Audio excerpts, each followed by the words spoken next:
What's up, YouTube? My name is Pooby. Welcome back to another installment of reading Reddit stories and playing Minecraft. I got a dollar store microphone that I got from the dollar store for $1. Let's go. Alright, so we're going to start off with a pretty crazy story coming from the Am I the Asshole subreddit, and it goes as follows. Am I the asshole for sleeping with my sister's husband? I, 29 female, find myself in a complicated and difficult situation that has strained my relationship with my sister, 31 female. I recently slept with her husband and now she refuses to speak to me. However, I genuinely believe that I am not solely to blame for the fallout, and I need an impartial judgment on whether I am the asshole in this scenario. Prior to the incident, I noticed some questionable behavior from my brother-in-law, 33 male, towards me. Feeling concerned about my sister's well-being, I decided to address the issue with her. However, she dismissed my concerns, leaving me unsure of how to proceed. My sister works as a flight attendant and is gone more than she is at home.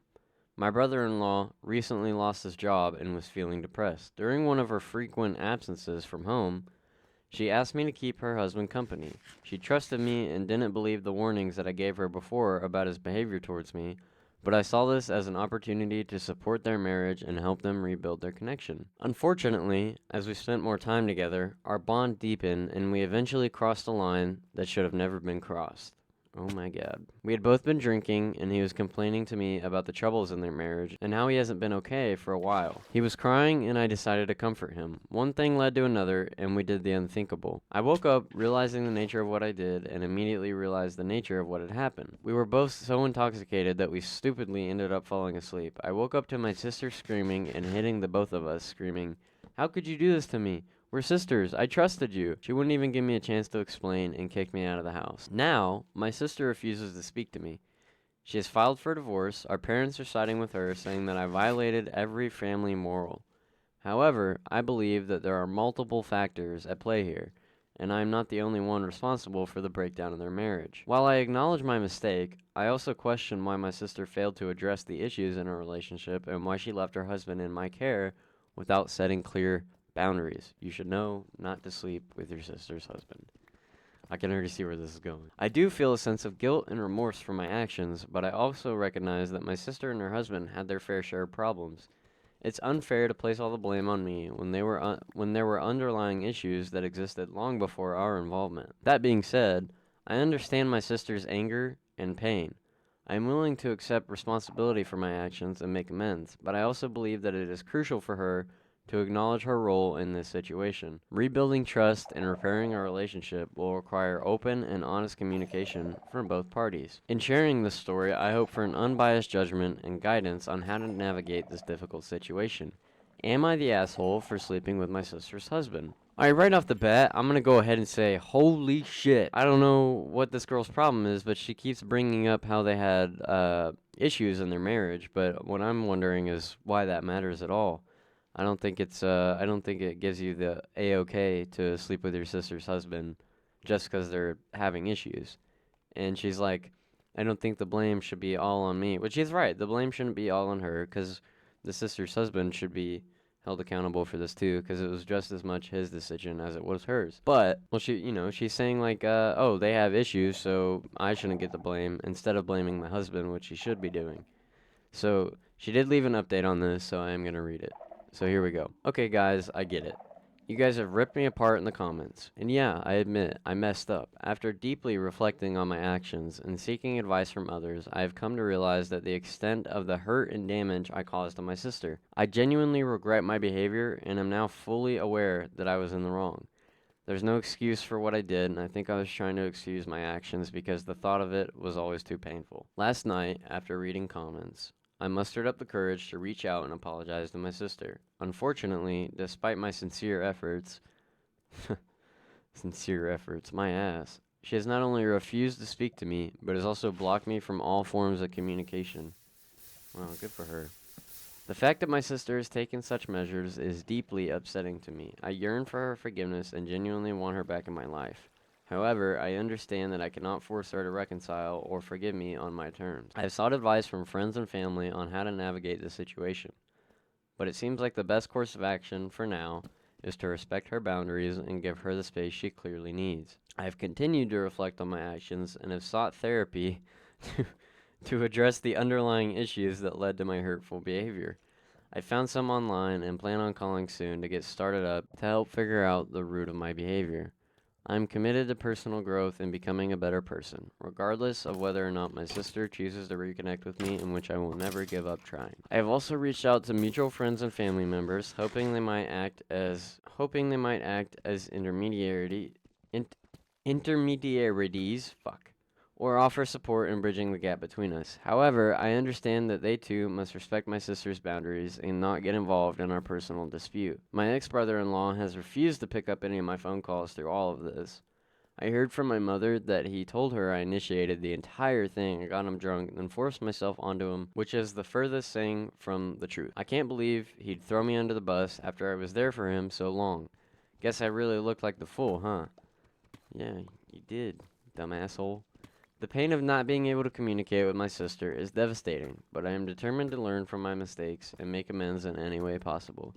I will continue to work on myself and strive to become someone who deserves her forgiveness, even if it takes a significant amount of time. To say the past few months have been insane is an understatement. I feel like my entire world has caved in. While I hold on to hope that one day my sister will be willing to reopen the lines of communication, I acknowledge the possibility that she may never want to speak to me again. Regardless, I will continue to grow, learn, and reflect on my actions, knowing that healing and reconciliation are processes that cannot be rushed or forced. I hope my sister sees my remorse and my effort to grow, and I will update if anything further happens. Wow, that was a rough patch of life for the sister there. The brother-in-law completely tried to avoid accountability at all costs, saying that the sister that slept with him got him drunk and forced herself onto him. I don't think that's true. I mean, I don't want to be like, oh, he's just making shit up. I think he's actually making shit up, you know? Like, that's what a lot of people do. But I don't like that in the first part of the story, I don't like in the first part of the story that the sister was like trying to shift the blame and being like, oh, they had all these problems. And then I like how in the second half where she updated it, she didn't bring up those problems again. So it's almost like she had a little epiphany that the problems in their marriage did not matter, and she shouldn't have slept with him regardless. I guess it looks like she's trying to heal. You know, she's going to therapy and looking online for therapy, and she feels real remorse and she wants to take accountability, and that's a good thing. But honestly, if I was the sister that got betrayed like that, I would never talk to her again.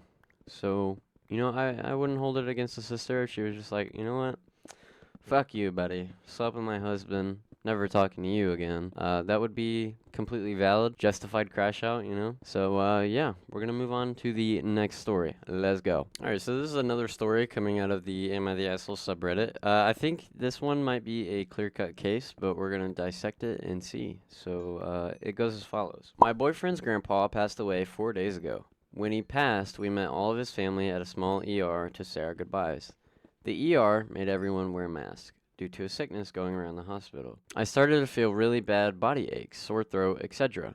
Keep in mind, I'm 18 weeks pregnant. Ooh, that changes things. I told him how I felt, and he basically said he doesn't want to get sick because his grandpa's funeral is coming up. That's valid. I told him I was feeling weak as well as hungry and didn't want to drive myself home, then be hungry once I got there. I asked him if he was okay with helping me for the night, and I'll leave in the morning. Basically, just bring me some food to the room, so I wouldn't contaminate any other areas of the house. He told me he had a lot on his mind and wasn't in the right headspace to help me. So I told him I understand and left. Okay, both valid. When I got home, I made something small to eat, then went to sleep. Yesterday morning, he calls and checks on me. I tell him how I feel more sick than when I left. He just says, okay. The rest of the day, he has family over until about 3 a.m., just offering their condolences and keeping his family company. Around 4 p.m., I called and asked him for help to see if he could bring me something to eat because all I had the strength to get myself were just snacks like chips and cereal. No real meals, and I wanted to make sure I had enough in me for the baby. He basically brushed me off, saying he has no idea how he could help, and said I was selfish for not thinking about him grieving and how he was stressed and had a million things on his mind. Okay, that's valid. He also told me that I was being evil because I said he wasn't helping me at all. After that, I just hung up. He called me at 3 a.m. when everyone left to sleep on the phone with me, but hung up 20 minutes later and said he would call back, but he didn't. Now I don't want to speak to him at all. but I don't want to cause him more stress than when he's already sad about his grandpa. I want to know if I'm an asshole for not respecting his time for grieving. Also, would I be an asshole for not talking to him today? I know how it feels to lose a loved one when you're so close with them. But at the same time, I just asked for a little bit of help and don't feel like I was asking him for a lot. Most medications you can't take during pregnancy because they have bad side effects for the fetus. So I've just been waiting it out, and he knows that as well. Okay, so that's the end of the first part. And it already looks like, I don't know. They both have pretty good arguments here. I mean, she is pregnant, but his grandpa did just die. It's just really unfortunate that she got sick right as the grandpa died. That's very unfortunate. I'm not sure who's the asshole yet, but there is an update and an edit. So we're going to read them both. Here we go. Update. It's been decided that I am the asshole here, and that's fine. But for the ones wondering about DoorDash and other options, I recently just paid my bills and I made groceries for his place since I would be there with him during this time. So unfortunately, I cannot afford DoorDash at the moment, but that would have been my first option. I didn't bring any food with me because all the groceries really have to be cooked besides snack. Also, I know he is grieving and would have never said anything, but if he was okay enough to do favors for others yesterday, he could have picked up some food and left it at my doorstep. He didn't even have to come inside. Also, I have family and friends, but getting them to do things for me is a bit of a challenge, and I learned a while ago to stop asking. Okay, that's valid. It's really just been me and him caring for one another. But after reading some of your comments, I understand how I came off as needy. Thank you for your responses. Alright, so that's the update. Now let's get into the edit. I speak to my family every day, and we are close in that way. I see them every week as well. No bad blood between us. Why can't they help you? My friends don't live close to me, where it's easy to just drop off food and go. My parents, on the other hand, do, but now that I'm an adult, and since my other siblings have had children, my parents tend to them. I have 2 siblings who aren't in their kids' lives at the moment due to their own fault, so my parents step in. When I ask for help where they have to physically do something, since I was a kid, it has always been, I'm tired, this, or I don't feel like I'm going here, that. But when they ask me, I'm just supposed to do whatever it is they ask. So yeah, I never call on them first. I call on my boyfriend. We've been together for 3 years. And that is the end of the story and the update. So we're going to dissect this. So I don't exactly want to jump out of the gate and say that this lady is the asshole because, okay, let's get the facts straight. 1, she's pregnant. 2, she's sick. That's bad for her and the baby. But, there's a but, his grandpa just died. Like it said at the very beginning of the story, 4 days ago. Now, if anybody knows what it's like to experience the loss of a loved one, you know what happens. Like, you just, there's a million different things going through your mind. And nothing feels real. You gotta plan the funeral, talk to family, all that jazz. So I don't want to say that the wife or the girlfriend or whatever is the asshole here because she's valid for asking for food. Like she's sick, she's pregnant, she just wanted some food, you know. But I also don't want to say that the boyfriend is an asshole because his grandpa just died, you know. Okay. So here's what we're gonna do. We're going to say that nobody's the asshole here. Both sides of the story have very good arguments. Like, on one side, loss of a family member. On the other side, sick pregnant woman. So, I'm just going to go ahead and say nobody's the asshole. And we're going to leave it at that because, I don't want to piss anybody off in the comments. So, yeah, we're going to move on. Lego. Alright, our next story is also coming out of the Am I the Asshole subreddit. If this video blows up, I'll put an email in the description this time. Please send in your stories because I don't want to be that guy that just reads the same thing over and over and over again. So, give me some content. Get me famous. Get me rich. Let's go. Alright, so it starts off like this. Am I the asshole for giving my daughter $60 a week, but my son nothing? I, 45 female, have 2 kids. 17 female and 15 male. We moved earlier this year to be closer to my parents as my parents' health is declining. My daughter was excited about the move, but my son has struggled to adjust. Due to the move, my job shifted to hybrid, and I needed a work from home setup. My bedroom is too small, and the only options were the lounge or one of the kids' rooms during school hours. I proposed this to them. My son flat out refused. He said, "No way in hell," actual quote. But my daughter offered her room and half joked about charging me rent for the space. I thought it was fair, as I get $20 a day work from home allowance. I agreed to give it to her if she was okay with me setting up a small office in her room. I work from 8:30 to 5, and she usually starts homework right after I finish, so it's worked out well. Now, the issue. My son is pissed that his sister is getting $60. I don't do regular allowances, just canteen money, about $10 a week, and other needs as they come up. I told him he had the same opportunity and was now shit out of luck. He got angry and brought up the move, saying he never gets to see his friends. In parentheses, she says, "For the record, I drive them back to visit every 2 weeks for visit." I told him I understood his feelings, but said I wouldn't tolerate being spoken to like that. He then started an argument with his sister too, going out on her for being an opportunistic bitch, and she called him a whiny little asshole. Okay. To cool off, I offered one of them the option to stay at their grandparents for the night, not as punishment, but to break the tension. My son opted to go, and while dropping him off, my mom told me I was favoring my daughter and should be paying them equally. My dad disagreed, saying my son had the chance and was shit out of luck. Am I the asshole? Before I come to a conclusion on this one, I'm going to read the second update. So here we go. The conversation took place over the course of the afternoon, and I didn't immediately agree to the deal with my daughter. I offered it to my son first, who reiterated, "Hell no," in quotations, and "Get the fuck out of my room," in quotations. Wow, this kid really is a whiny little asshole. Alright, I should also mention the reason I have the smallest room is due to the lack of insulation in the ceiling and flooring, making it damp. As we're heading into winter, I wasn't sending either kid in there. The room also fits a single bed and a set of drawers, with essentially no other space at all. We own the house in Auckland, New Zealand, and I think that's New Zealand, I'm not really sure. And I don't have the spare cash to get it insulated at the moment, or even fit any of my equipment to work from home in there. Alright, let's talk about this for a second. Alright, so straight off the bat, I'm gonna say not the asshole. The mom is not the asshole for this, because think about this, folks. As you know, school kids get breaks.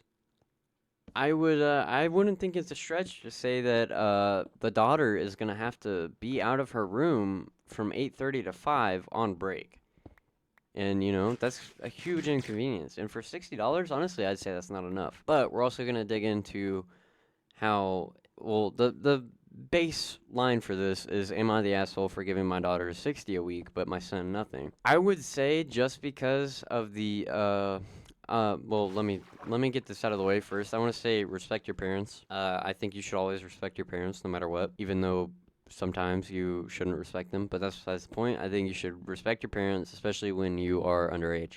The daughter is also a lot older. She's 2 years older than the brother, and that plays a part. But I want to say, she proposed this to the son first, and he said, "Hell no, get the fuck out of my room." First of all, who the fuck talks to their mom like that? Second of all, she offered it to him first, and he said no. I think that's completely okay. She went to the daughter, and the daughter said yes. Is $60 a lot of money? Yeah, kind of for that, but at the same time, she is almost an adult, and she had the niceties to give her mom the room, which honestly, I think I'm good with that. I mean, they get like canteen allowance, which is just $10 a week. I've also never heard of canteen allowance, but besides the point. Because the son is being a whiny little asshole, it makes me think that the mom is not the asshole.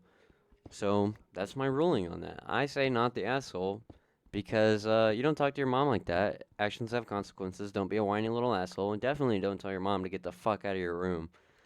So I don't care how mad you are or if you moved and whatnot. I mean, it sucks to move, but don't be mean to your mom.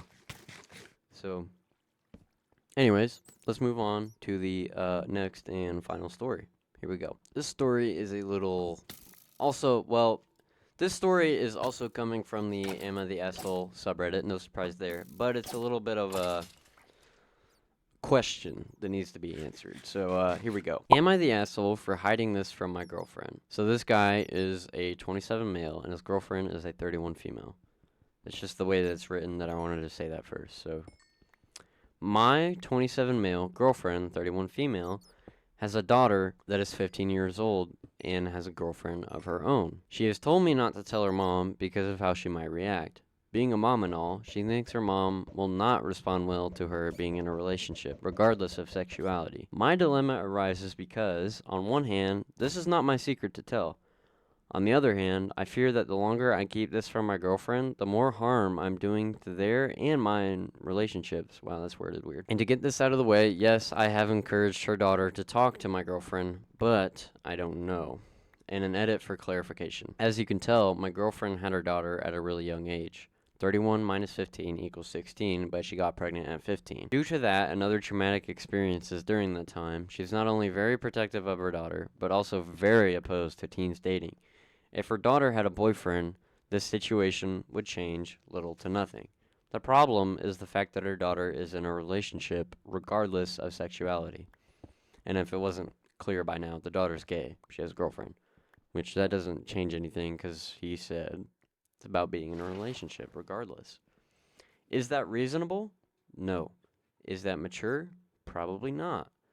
And it doesn't matter either way, and it ends right there. So we're gonna dissect this. All right. So I think that the boyfriend is not the asshole because I'm the type of person to, if they get told a secret, I would keep the secret.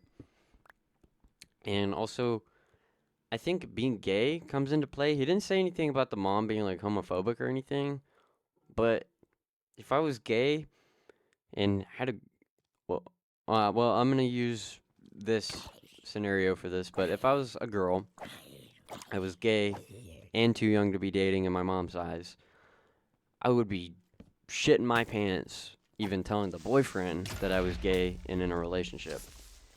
Because he did say it doesn't matter, but a lot of parents, when you're gay, you never know what they're going to say, you know? Also, for the record, I love gay people, so don't come at me in the comments. I think if you're gay, that's cool. So I don't think the boyfriend should tell the mom. I think he should just, like, play the waiting game. And, if the girlfriend, if the daughter wants to tell the girlfriend, then that's completely fine.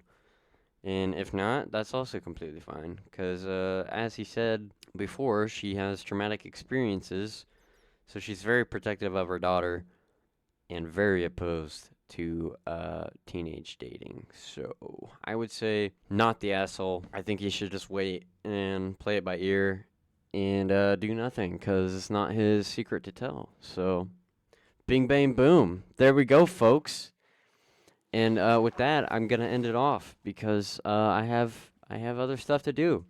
So I gotta edit this video. I gotta get it out, you know. Anyways, if you watched all the way to the end, thank you very much. Subscribe, like the video, maybe comment down below. I'm gonna leave. Actually, I don't know if I'm gonna leave the email, but if I do, send me your stories. If you have anything crazy that happened in your life, I will cover it anonymously, of course. I will use no names unless you put names in the story. And with that being said, thank you for watching. Have a nice day. Goodbye!